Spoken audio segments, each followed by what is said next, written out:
Hello everyone and welcome back to this channel, and today we're doing a quick review on Substack.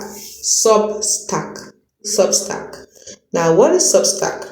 What is it good for, the challenges, and what's the best for? Is that what we want to talk about? So Substack, let's start with the good.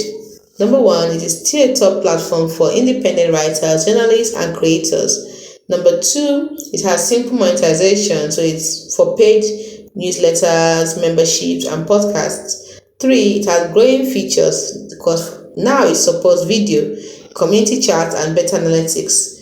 Then the last good part or pro is that it's reader friendly. Subscribers get a clean, ad-free experience. Let's look at the bad part or the challenges of Substack. One, increased competition. Rivals like Beehive and Ghost offer more customizations. Two, algorithm changes. It's harder to grow organically without self-promotion. And lastly, fee structure. Substack takes 10% of revenue.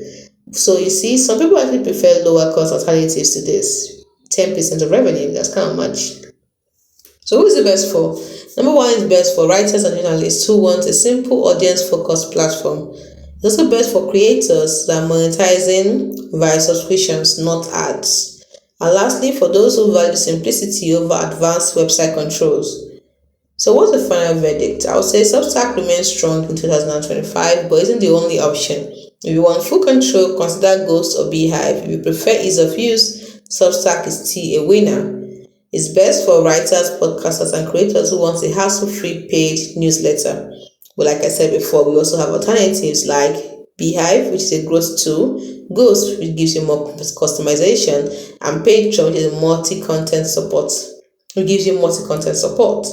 So I give it a rating of 4 over 5. It's great, but it's not perfect for everyone. So what's the takeaway? Well, the takeaway is that Substack is still a leader, but you can still weigh alternatives for your needs. See you in the next video.